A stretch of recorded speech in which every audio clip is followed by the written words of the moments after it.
Dolphins fans, help me get to 6,000 Instagram followers by the end of the day. Go down, follow me on IG at Willy Fins. The first 10 people to follow me after today's show will get a shout out. Trying to get 600 by the end of the day. And I'm posting a lot of content on IG. It's another great way to stay in the loop with Dolphins news.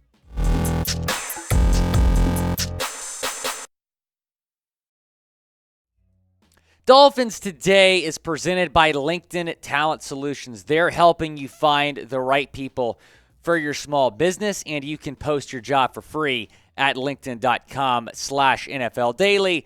I am Will Scott. Welcome in to Dolphins Today. It's Overreaction Sunday. First time we can say that this year. Of course, we're used to doing Overreaction Monday videos, but because the Dolphins played on Saturday night, we're getting you guys the Overreaction Sunday video after a 32-29 loss to the Bills. Tyler Bass hitting the game-winning 25-yard field goal as time expired, and it was a heartbreaking loss for the Dolphins, and obviously a lot to talk about after last night's loss. And what set up that game-winning field goal that I just mentioned was a really iffy PI call on Kader Kohou, defensive pass interference. I don't think it should have been called. I thought it was a questionable call. That would have been a good no call. So yes, I do believe it is accurate to say that this should not have been PI. You have two guys going at it in the snow. Yeah, Kohou didn't necessarily make a play on the ball, but there wasn't a whole lot of contact before the ball got there. This decided the game for Buffalo. This won the game for Buffalo, a 50-50 call that could have gone either way. Julian Edelman, who was obviously a longtime rival of the Miami Dolphins from his days in New England, said this: sick and tired of refs deciding games. Clean it up, NFL. Here's the bottom line. Sure, you can say, well, by definition, that's pass interference. You cannot call it in that situation. Less than meant to play. The refs know if they throw the flag, that sets up an easy game-winning field goal for Buffalo. You cannot call it in that situation. It decided the game. The refs decided the football game last night, and it just was not that call. The refs were horrendous last night. You saw that viral clip on Twitter that Tyreek Hill was absolutely draped, and there was no pass interference call. Josh Allen was under pressure, threw it away to an offensive lineman, no receiver in the area, should have been intentional grounding. Buffalo ends up going down and scoring on that drive. I thought the refs were really bad last night. I thought they favored Buffalo. It was disappointing. Yes, they're not the sole reason the Dolphins lost, but it's certainly a factor last night. Was it pass interference on Kader Kohou? And I feel bad for Kader. The young corner played a really, really good game last night against Stephon Diggs and that really solid receiving core. He's outplayed X pretty much all year. Type Y for yes, type in for no down in the comments section. Was it pass interference? Let's talk about Raheem Mostert. He had a remarkable performance. Should he have gotten the ball more? Yes, I do believe this is accurate to say. A lot of Dolphins fans on Twitter were talking about this, saying that Mike McDaniel could have done a better job as a play caller last night getting Mostert the football. Here's what he did. Rushed for a season high, 136 yards on 17 carries, averaged 8 yards per carry. And in the fourth quarter, they kind of went away from Mostert. You had that 3rd and 1. They threw the ball to Smythe for a 2-yard loss, sets up a field goal. If the Dolphins score a touchdown on that drive, the game might be over. Mostert's performance last night was special, and especially with Jeff Wilson out, he really needed to step up, and he did. You're playing in the snow. You're playing in a tough environment in Buffalo.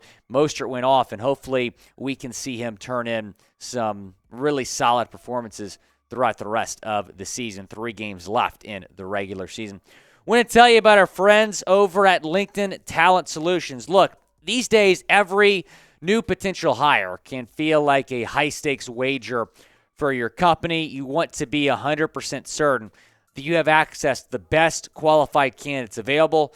That's why you have to check out LinkedIn Jobs. LinkedIn Jobs helps find the right people for your team faster and for free. All you got to do is add your job in the purple hashtag hiring frame to your LinkedIn profile to spread the word that you're hiring. Simple tools like screening questions make it super easy to focus on candidates with just the right skills and experience.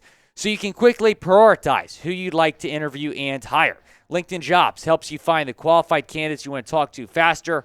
Post your job for free at linkedin.com/NFL Daily. That's linkedin.com/NFL Daily to post your job for free. Terms and conditions apply. Finish the year strong by hiring the right people for your small business. Now, somebody that was watching our watch party last night put in the chat, Josh Boyer needs to be fired before the end of the season. Obviously, I've said he's probably going to, well, not probably, he might get fired after the end of the season. But before, I think that's an overreaction. As bad as this defense has been the last couple of weeks, I do not think McDaniel is going to fire Boyer before the conclusion of the season. But when you take a look at some of these numbers, I think McDaniel should consider it. Yards per game, 21st. Their rush defense is 11th, so not terrible. Pass defense, though, is 26th. Third down defense is 26th. Not a surprise after the last 2 weeks. And road points per game allowed, dead last, 31.5. They, of course, allowed 32 points yesterday. Now, a lot of people, including myself, were pretty confident about Josh Boyer coming in this year, thinking that he could succeed without Brian Flores. But I was wrong. Here is the textbook definition of what a fraud is, according to the dictionary. A person or thing intended to deceive others, typically by unjustifiably claiming or being credited with accomplishments or qualities. Josh Boyer is an absolute fraud. Will Josh Boyer be fired? Type F for fired or type K for keep. This could either be before the season, after the season. Will he be back next year? Type F for fired or type K for keep. The Dolphins somehow missed the playoffs, which we'll get to my thoughts on their playoff hopes here in a second. Then I do not see a world where he's back, but we'll have to wait and see. Jason Sanders, speaking of back, I think Jason Sanders is back. Didn't look like himself last season or in the first half of this season, but since the bye week, he has been really, really good. He has not missed a kick. 8 for 8 on field goals, 9 of 9 on extra points. He's made every field goal north of 40 yards, and he made a 55-yard field goal during the Chargers game. 17 for 17 on kicks since the bye, and of course the game before the bye week, he missed 2 extra points. I thought they might bring in some competition for him during the bye week. They didn't.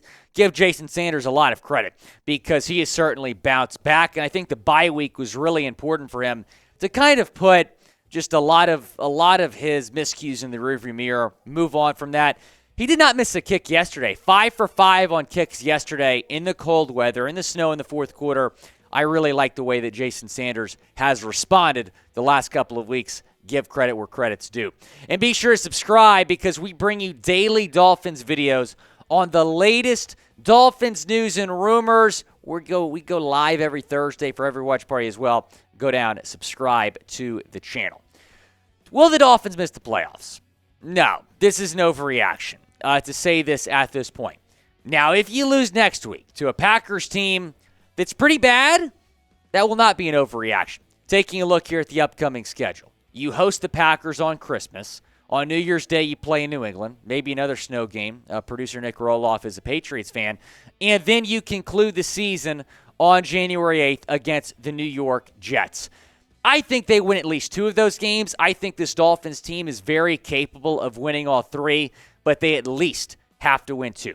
If you go 1-2, you probably miss the playoffs. Very slim chance of you making the playoffs if you go 1-2. Now, the Jets losing today really helped. The Patriots, I'm watching that game right now. They're currently losing to the Raiders. So things are falling into place. The Chargers, though, currently beating the Titans. That game going on at the moment as well. Will the Dolphins make the playoffs? Type M for make or type W for won't. I actually believe the Dolphins are going to win out.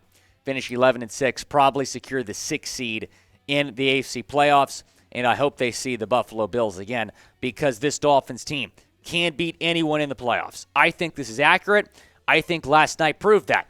Everyone last night, before that game, was like, oh, man, you got Miami going and playing in the snow. It's going to be a rout. And the Dolphins were that close to beating the Buffalo Bills. Again, a very questionable pass interference call was the difference in that game.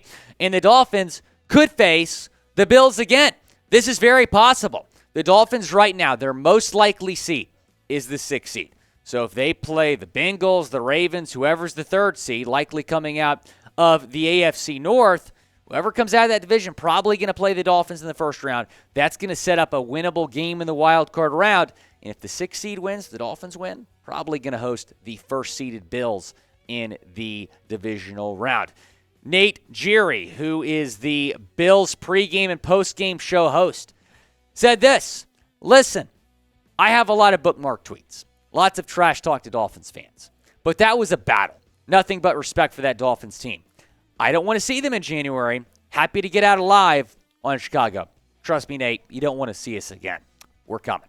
Appreciate everyone for watching. We had a blast during that watch party last night. Shout out Chad Jones sending in the largest ever super chat in Dolphins Day history. Stay tuned for more videos throughout this week as we get you set for that Christmas Day game against the Green Bay Packers.